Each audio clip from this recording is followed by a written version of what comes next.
Social మీడియాలో ఆకతాయిలకు Renu Desai strong warning ఇచ్చారు.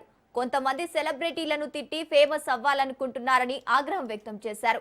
సెలబ్రిటీలను బూతులు తిట్టి అనవసరంగా జీవితాలు నాశనం చేసుకోవద్దన్నారు. తనను సోషల్ మీడియాలో బూతులు తిట్టిన వారిపై కేసులు పెట్టానని తెలిపారు. ఇప్పటికే 6గురిని అరెస్టు చేశారని, మరికొందరిని అరెస్టు చేస్తున్నారని వెల్లడించారు.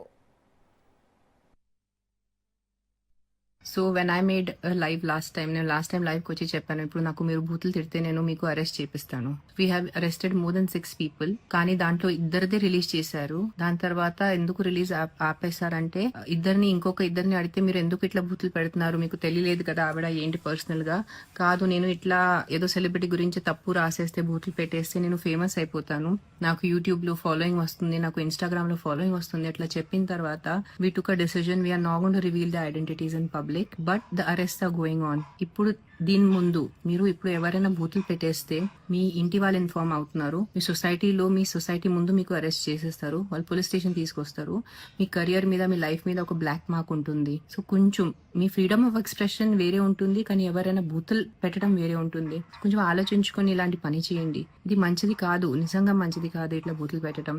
And if your specially an IT person or someone who's working in office, మీ హెచ్ఆర్ కి ఇన్ఫార్మ్ చేస్తారు, మీ బాస్ కి ఇన్ఫార్మ్ చేస్తారు కి చూడండి మీ ఎంప్లాయీ ఇట్లా చేస్తున్నారు, మీ ఫ్యామిలీ మెంబర్స్ కి ఇన్ఫార్మ్ అవుతుంది. సో జస్ట్ నేను అప్డేట్ చేయలేదు బికాస్ నేను కొంచెం షూటింగ్ లో బిజీ అయిపోయాను.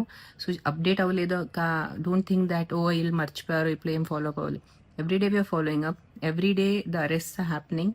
సో దీని తర్వాత మీరు నాకు కాదు ఏదైనా content creator anyone who's there, ఆడవాళ్ళు మగాళ్ళు వాళ్ళకి మీరు బూతులు పెట్టేస్తే you will be arrested if they put an FIR on you.